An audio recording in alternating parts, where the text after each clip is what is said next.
두 번째로, 진리에 속한 자는 성령에 속한 사람이라는 뜻입니다. 인생을 수수께끼 같다고 하는 이유는 도저히 사람의 생각으로는 해결하지 못할 일이 이 세상에는 너무 많다는 것입니다.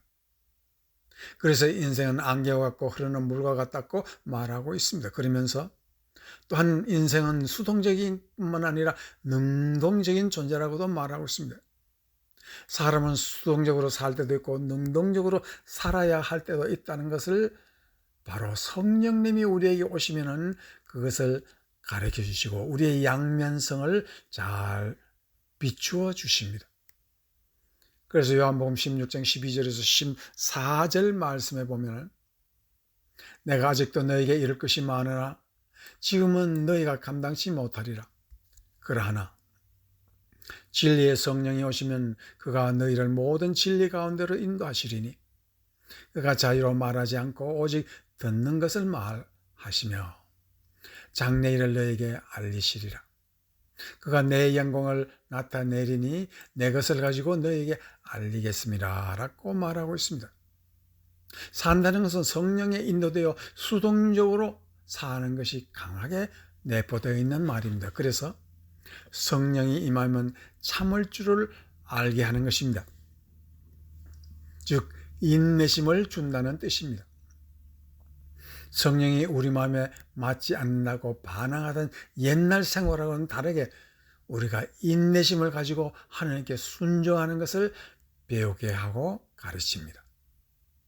구약 성경에서 그와 같은 좋은 예가 있어서 사무엘상 15장 18절 이후를 보면은 또 왕을 길로 보내시며 이르시기를 가서 죄인 아말렉 사람을 진멸하되 다 없어지기까지 치라 하셨거늘 어찌하여 왕이 여호와의 목소리를 청종치 아니하고 탈취하기만 급하여 여호와의 악하게 여기시는 것을 행하였나이까. 20절 사울이 사무엘에게 이르되 나는 실로 여호와의 목소리를 청정하여 여호와께서 보내신 길로 가서 아말렉 왕 아각을 끌어왔고 아말렉 사람을 진멸하였으나 다만 백성이 그 마땅히 멸할 것 중에서 좋은 것으로 길갈에서 당신의 하나님 여호와께 제사하려고 양과 소를 취하였나이다. 사무엘이 가로되 여호와께서 번제와 다른 제사를 그 목소리 순종하는 것을 좋아하신 같이 좋아하시겠나이까? 순종이 제사보다 낫고 듣는 것이 수양의 기름보다 나으니라고 말을 하고 있습니다. 아말렉이라는 것은 여러분이 읽어보시면 에스더서에서 잘 나오고 있는데 그 중에 하만이라는 사람이 있습니다. 이 하만이라는 사람이 아말렉 사람입니다. 여기에서 하만은 유대인들을 대량 학살하려는 계획을 가지고 있는 사람이었습니다. 미래에는 이와 같이 지금 아말렉을 완전히 진멸하지 아니하면 유대인 너희들이 죽는다는 것을 알고 말씀하시는데 그러나 이 사울왕은 그 뜻을 알지 못하고 하나님의 말씀을 거역했습니다. 이러한 사실을 알고 사무엘 선지자는 아말렉을 진멸하라 했는데 사울은 거역한 이유가 바로 사울왕이 실수한 것은 먼저 순종하고 잘 듣고 마음에 새긴 다음에 움직이라 하는 이 순종이 제사보다 나은 말을 깨닫지 못한 것입니다. 우리가 인생을 살 때 말씀을 자기 마음대로 해석하지 말라는 것입니다. 목사는 늘 같은 설교를 하는 것 같아도 그것이 너무 중요하기 때문에 강조하고 또 강조하지만 사람들은 전에 들은 것을 또 듣는다고 생각합니다. 사무엘 왕이 이러한 신앙을 가진 사울 왕이 이와 같은 신앙을 가진 사람입니다. 그렇기 때문에 사울이 물러나고 다윗 왕이 들었었습니다. 우리가 성령의 말씀을 듣는다는 것은 능동적 삶을 살게 하는 것입니다. 내 삶을 내가 꾸미고 꿈꾸고 하고 싶은 일을 할 수 있게끔 또 그리고 성공하게 하게 하시는 이가 성령이라는 뜻입니다. 그래서 성령에게 잘 훈련받은 사람은 성령으로 장성한 사람이 된다고 성경은 말하고 있습니다. 고린도전서 14장 20절 형제들아 지혜는 아이가 되지 말고 악에는 어린 아이가 되라. 지혜는 장성한 사람이 되라 라고 말하고 있습니다. 하나님은 이 땅에 이러한 지혜에 장성한 사람을 기르시려고 노력하고 계십니다. 구약에서 대표적인 사람이 요셉입니다. 그는 나이도 어려도 성령의 지혜에 충만한 사람이 되었습니다. 애굽의 바로 왕도 그 지혜에 놀라고 그는 지혜의 빛으로 애굽 나라의 빛이 되었고 많은 사람을 죽음에서 구한 사람이 되었고 형제들의 심각한 고난에서 구하여 자기 곁으로 데려왔습니다. 그리고 지혜로 가정을 만들고 형제를 다시 살리고 나라를 일으켜 세운 사람이 되었습니다. 이것이 성령이 주는 지혜입니다. 그러나 이러한 모든 지혜 중에 절대적인 지혜가 하나 있으니 바울 사도는 다음과 같이 고린도전서 1장 23절 24절에서 가르치고 있습니다. 우리는 십자가에 못 박힌 그리스도를 전하니 유대인에게는 꺼리끼는 것이요 이방인에게는 미련한 것이로되 오직 부르심을 받은 사람들에게는 유대인이나 헬라인이나 그리스도는 하나님의 능력이 하나님의 지혜라고 말하고 있습니다. 로마 군인들이 나무 막대기로 만든 십자가가 어찌하여 하나님의 능력이요 지혜가 될까요? 바울은 십자가를 우주의 중심적 능력과 지혜라고 지적하고 있습니다.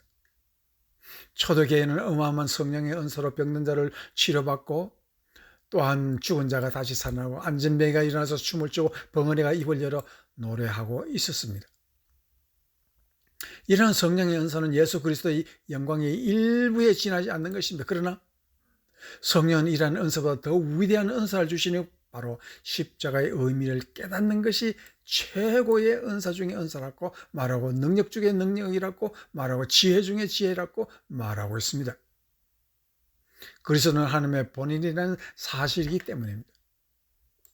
그가 가난하고 헐벗고 무시당하는 가정의 아들로 태어나게 하시고 3년이라는 짧은 기간에 엄청난 선행을 행하셨지만 사람들은 그는 죄인으로 묻고 사형이라는 형벌을 내렸습니다. 그는 과연 누구입니까? 그를 아는 것이 지혜 중에 지혜요 능력 중에 능력이 된다는 이유가 무엇입니까? 그 예수 앞에서 인간이라는 존재는 한낱 먼지에 불과합니다. 그러한 주님이 나를 위해서 죽으셨다는 이것을 어떻게 이해해야 되겠습니까?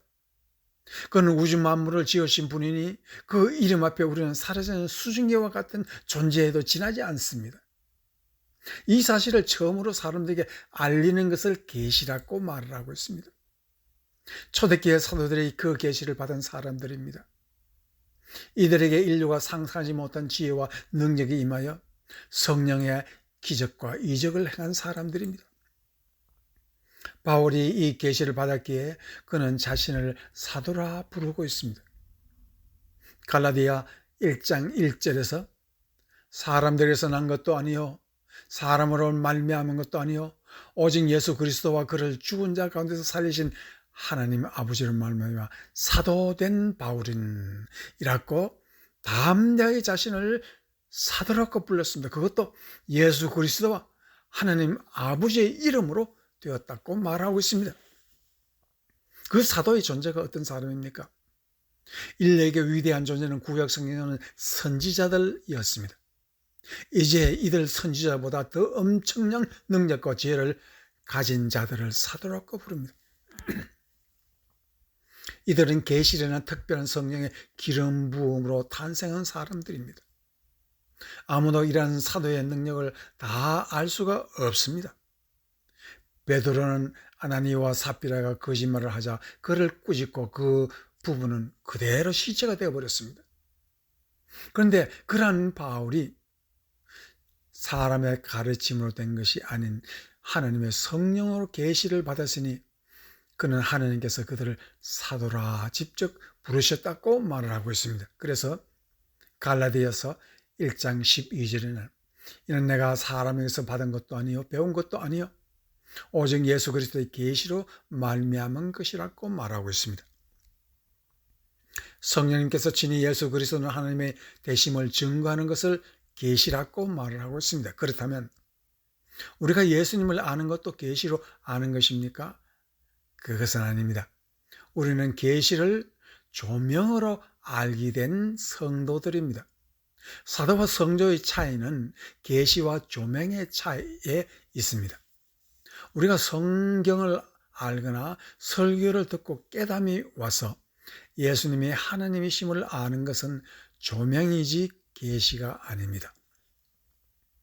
사람들이 이것을 알지 못해서 내가 은혜를 받았다 하면서 계시받았다고 말하는데 이것은 잘못입니다.